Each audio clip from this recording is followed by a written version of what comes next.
Gracias por tomar la llamada. Buenos días y bienvenida. Pues al contrario, muchas gracias por la entrevista y con poder comentar un poquito más de lo que informamos en la mañana. Cuéntanos, María Luisa, los detalles. ¿Qué se informó hoy?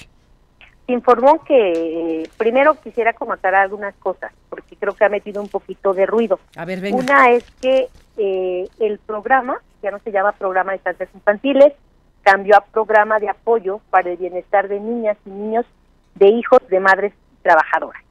¿Por qué lo comento? Porque nosotros sí emitimos reglas de operación y estas reglas de operación se emitieron el día 28 de febrero.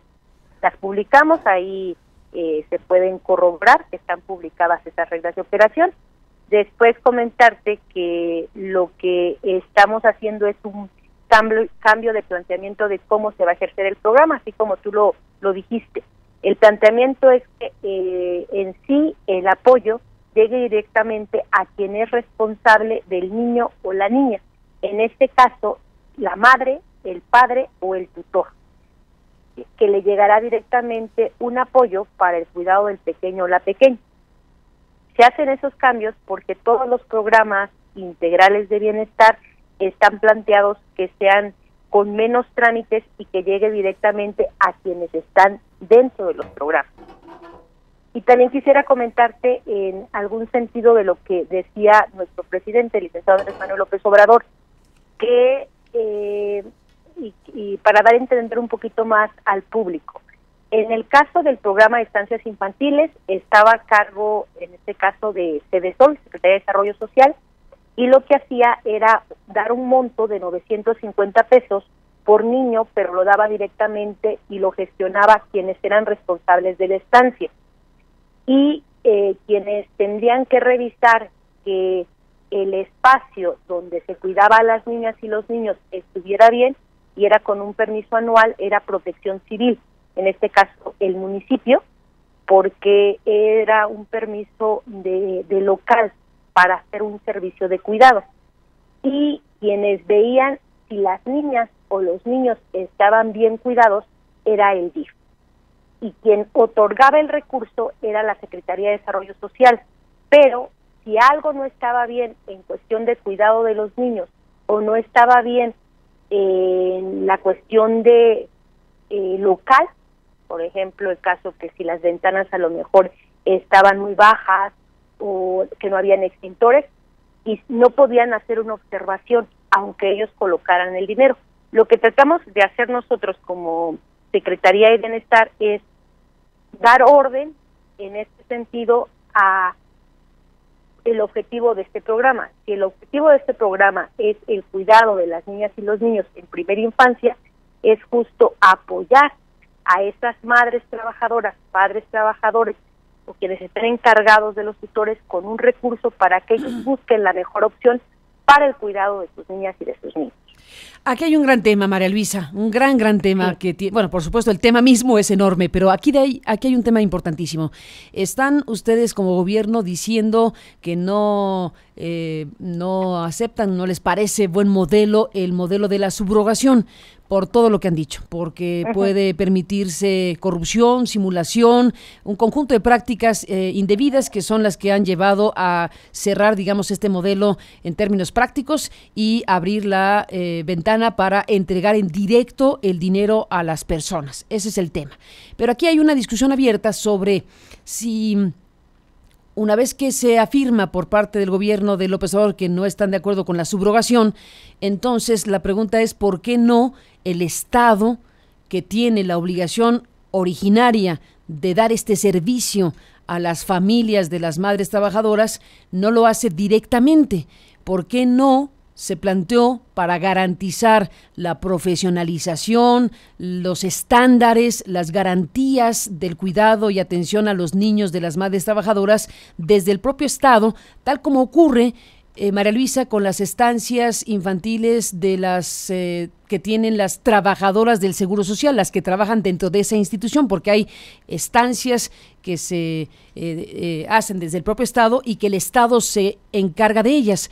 Esta discusión abierta tiene que ver con eso. ¿Qué es más eficiente? ¿Qué garantiza de mejor manera los derechos adquiridos de las madres y padres trabajadores para estos casos en este momento, que se le dé el dinero en directo o que el Estado se haga cargo de poner las estancias, supervisarlas y garantizar que funcionen. Sí, mira, comentarles también que para nosotros como institución, como Secretaría de Bienestar, era importante hacer un diagnóstico de la realidad de los programas, que justo hoy en la mañana explicábamos. En este sentido, nosotros recibimos un padrón y sobre ese padrón tendríamos que hacer una revisión. Entonces me gustaría comentarte un poquito de las cosas que nos encontramos.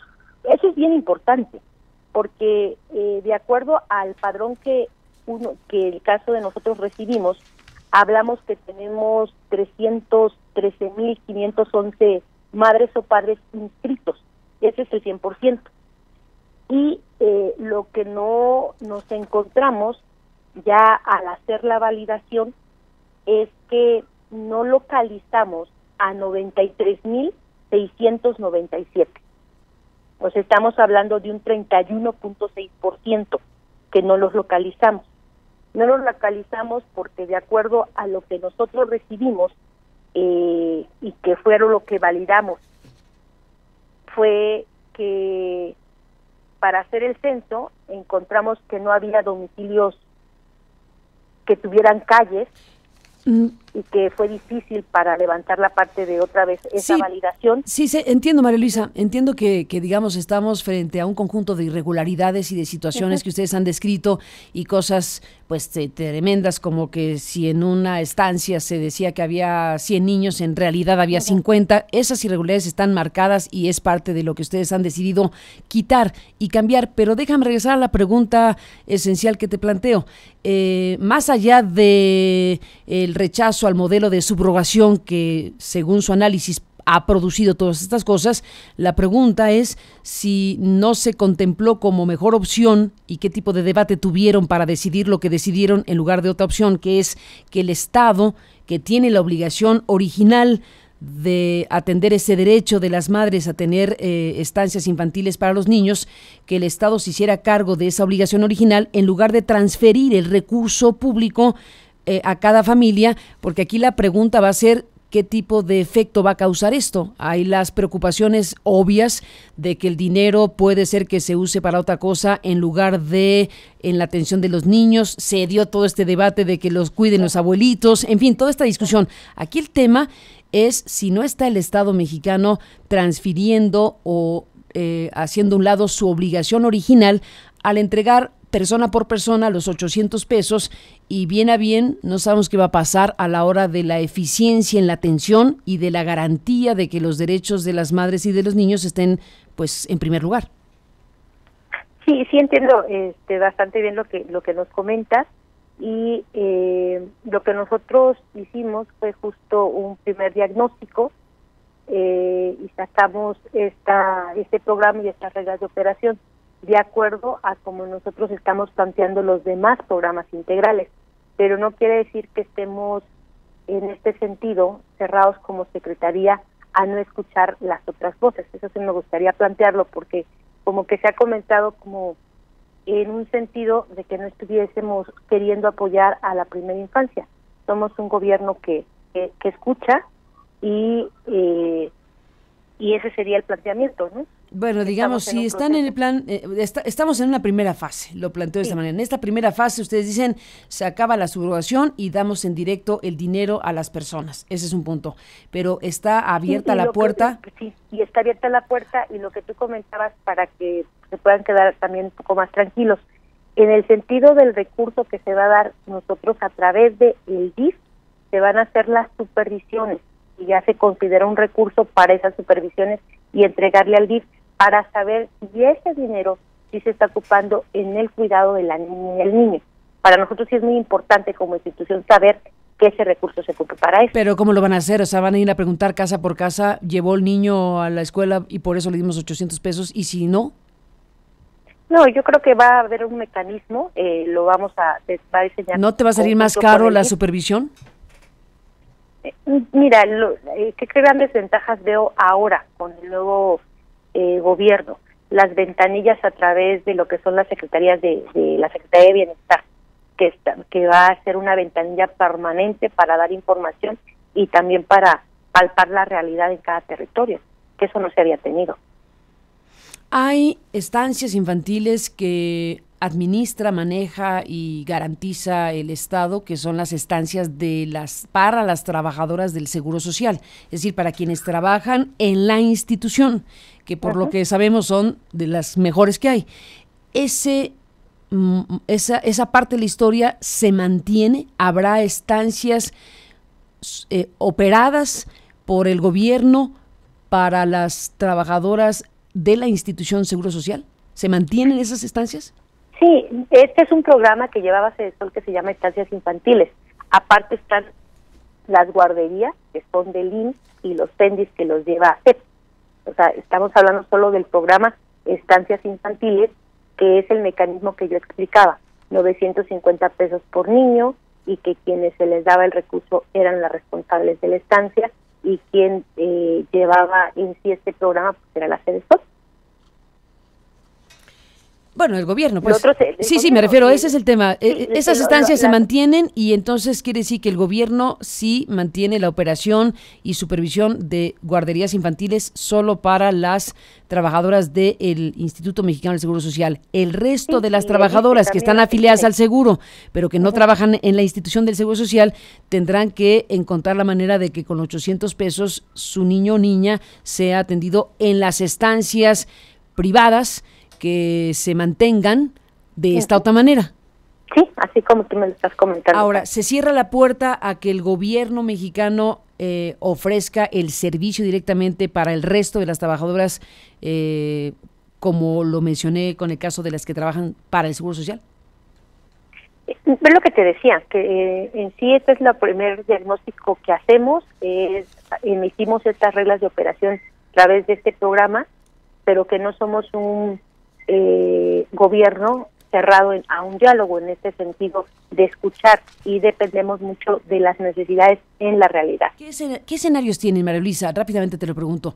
¿Qué escenarios tienen? Bueno, lo deseable, lo ideal, lo magnífico sería que las personas con toda facilidad pudieran con esos 800 pesos pagar guarderías, que hayan podido sobrevivir al tránsito, digamos, de este cambio y, bueno, mantener la operación de guarderías privadas con ese recurso y que todo quede en paz. Si fuera que se transita de esa manera sin problema, entre comillas. Pero, ¿qué escenarios tienen? ¿Qué tipo de cosas podrían ocurrir que no son deseables? Por ejemplo, que las guarderías no logren soportar su operación con ese recurso en directo, que las familias decidan mejor no pagar eso en la guardería y entonces resuelvan de otra manera el tema de los niños, que las mujeres se vean obligadas a quedarse a cuidar a los niños porque a lo mejor ya es más complicado dejarlo con 800 pesos. En fin, pensemos varias posibilidades porque de lo que estamos hablando es de eso, de la realidad de miles de personas en este país que hoy van a tener un modelo diferente. ¿Qué están pensando que puede ocurrir? Lo ideal es que transite sin problema y que pasen de un modelo al otro y todo siga tranquilo, pero pueden ir ocurriendo situaciones que nadie más que el gobierno tiene que tener previstas pues desde este momento. Sí, cuando decidimos nosotros hacer el cambio en este programa es para dar un orden, y en ese sentido por la responsabilidad en el caso de las niñas y los niños, porque sí nos interesa en ese caso la primera infancia. En este sentido es un proceso, sacamos las reglas de operación, vamos a ver cómo funciona para el cuidado realmente de las niñas y los niños. Estoy segura que las estancias que están dando un buen servicio y que ya tienen tiempo, obviamente van a ser recomendadas por las mismas mamás donde ya fueron cuidadas sus niñas y sus niños, y seguramente van a ser estancias que van a seguir, ¿no? Pues, pero no quiere decir que nos alejemos de esa realidad, porque la vamos a ver. ¿Qué es lo que sí tenemos? Es que nosotros ya empezamos la dispersión mañana 4 de abril, y estamos planteando la entrega de lo que es el recurso de enero, febrero, marzo y abril. Entonces, yo creo que eso va a ayudar mucho en un sentido a que las estancias que están siguiendo inmediatamente puedan seguir teniendo su proceso normal, por los gastos de recursos. Los recursos para operarlas, claro. Claro. Lo que requiere las estancias que ya están, que ya existían, pues es el recurso para seguir operando. Iremos viendo, exactamente, iremos viendo, María Luisa, cómo se va a dar el proceso, un proceso de cambio, pues muy importante para muchísimas personas en este país. Así que, si te parece bien, sigamos hablando y te agradezco que nos tome la llamada para hablar de lo que se informó esta mañana en Palacio Nacional. Al contrario, te agradezco mucho y sí, sigamos en contacto para poder informar. Venga, María Luisa, gracias por estar aquí esta mañana y hasta la próxima. Buenos días.